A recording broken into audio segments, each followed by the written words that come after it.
video is sponsored by BuyMote, the e-shopping app available on the Play Store and App Store. Click the link in the description to download and start shopping today. இன்று நாம் தியானிக்க போகின்ற வசனம் சங்கீதம் 34:2. கர்த்தருக்குள் என் ஆத்துமா மேன்மை பாராட்டும், சிறுமைப்பட்டவர்கள் அதை கேட்டு மகிழ்வார்கள். பிரியமானவர்களே, நீங்கள் எவ்வளவுக்கெவ்வளவு கர்த்தரை துதிக்கிறீர்களோ அவ்வளவுக்கவ்வளவு சிறுமைப்பட்டவர்கள் அதை கேட்டு மகிழ்வார்கள். இந்த உலகத்திலே உங்களை சூழ ஏராளமான சிறுமைப்பட்ட ஜனங்கள் இருக்கிறார்கள். சிறுமைப்பட்டவர்கள் என்றால் வெறும் ஏழைகள் மாத்திரம்தான் என்று நீங்கள் எண்ணிவிடக்கூடாது. பெரிய செல்வந்தர்களாய் இருப்பார்கள், ஆனால் வயதான காலத்தில் பிள்ளைகளால் புறக்கணிக்கப்பட்டு சிறுமைப்பட்டு போயிருப்பார்கள். பெரிய மாம்பழ தோட்டத்தை உண்டாக்கி இருப்பார்கள், ஆனால் அந்த இடத்தில் போய் ஒரு மாம்பழம் எடுத்து சாப்பிட உரிமை இருக்காது. அழகான வீட்டை கட்டியிருப்பார்கள், ஆனால் வியாதிப்பட்டு வீட்டுக்கு வெளியே கயிற்றுக்கட்டிலில் பரிதாபமாய் படுத்திருப்பார்கள். சிறுமைப்பட்ட ஜனங்கள் ஏராளம். யோபு பக்தன் ஒரு காலத்தில் சீரும் சிறப்புமாய் வாழ்ந்தவர். அவர் கால்களை நெய்யிலே தோய்த்தவர். ஆனால் அவர் சிறுமைப்பட்ட போது சிறுவர்கள் கூட அவரை பரியாசம் பண்ணினார்கள்.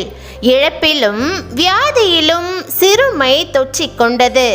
இந்த சிறுமைப்பட்டவர்களை எப்படி ஆறுதல் செய்வது? எப்படி அவர்களுக்கு மகிழ்ச்சி உண்டாக்குவது?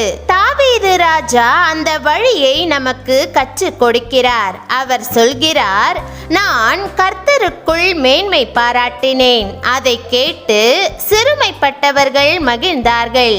அது மாத்திரமல்ல, அவர்கள் கர்த்தரை நோக்கி பார்ப்பார்கள், பிரகாசமடைவார்கள். சிறுமைப்பட்டவர்களின் வாழ்க்கையிலே எத்தனை மகிமையான மாறுதல்! அமெரிக்க தேசத்திலே ஒரு பெரிய செல்வந்தர் இருந்தார்.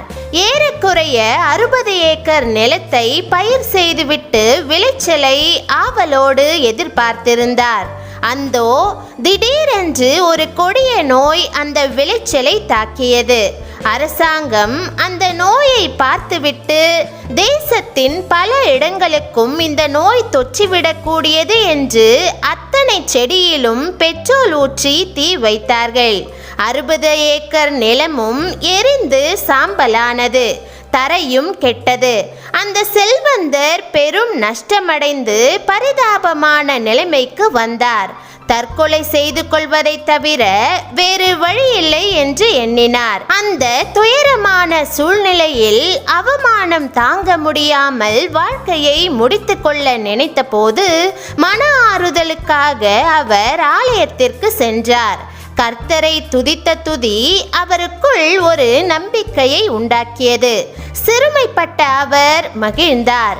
அவர் மிக வேகமாய் மீண்டும் முன்னேறி முந்திய சீரையும் சிறப்பையும் பெற்றுக்கொண்டார். ஆம், நீங்கள் கர்த்தரை மேன்மை பாராட்டும் போது சிறுமைப்பட்ட நீங்கள் உயர்த்தப்படுவீர்கள். நம் ஆண்டவர் சிறுமைப்பட்டவர்களுக்கு ஆறுதல் செய்கிற தேவன், சகலவிதமான ஆறுதலின் தேவன் என்று அழைக்கப்படுகிறார். எல்லா விதத்திலும் அவர் சிறுமையை அனுபவித்தார். பிரியமானவர்களே, அந்த சிறுமைப்பட்ட தேவனே உங்களுக்கு ஆறுதல் செய்கிறவர், உங்களுடைய சிறுமையை எல்லாம் மாற்றுகிறவர்.